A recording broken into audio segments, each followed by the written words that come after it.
yes, you're absolutely right. Like, there's no difference between you and me. I don't believe any of that.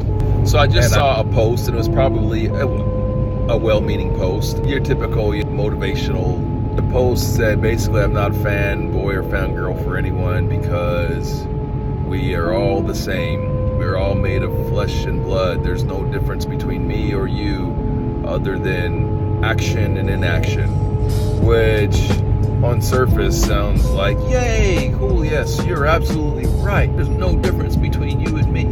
I don't believe any of that.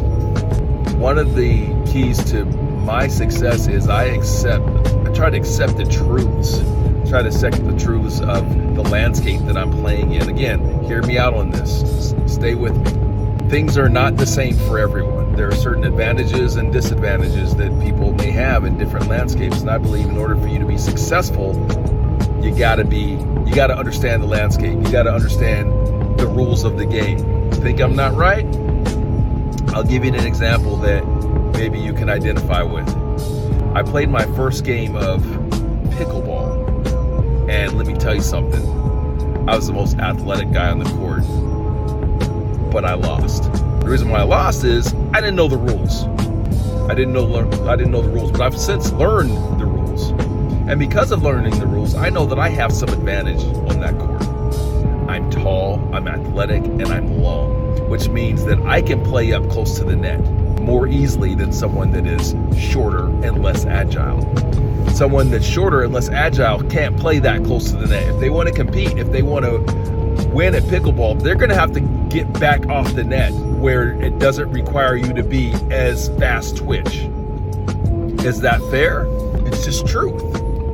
It's not about fairness. And I think sometimes that when we oversimplify or distill the path to success to simple stuff like, oh, you got opportunity, I got opportunity, we're flesh and blood, we're both flesh and blood, it just doesn't take into consideration all of the other things that are part of the mix. You can't do everything that I've done. Some of you, maybe you can, but most of you can't because you haven't lived the life that I've lived.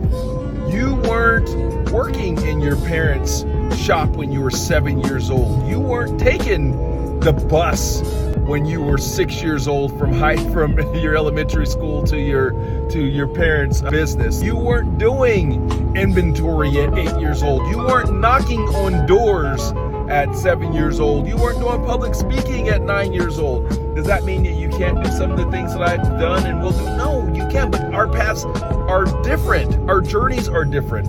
And so I would encourage people that in order to achieve the level of success and that you want to achieve, you have to start with understanding the landscape, understanding your strengths, your weaknesses, and understanding the differences so that you can overcome them to ultimately be successful.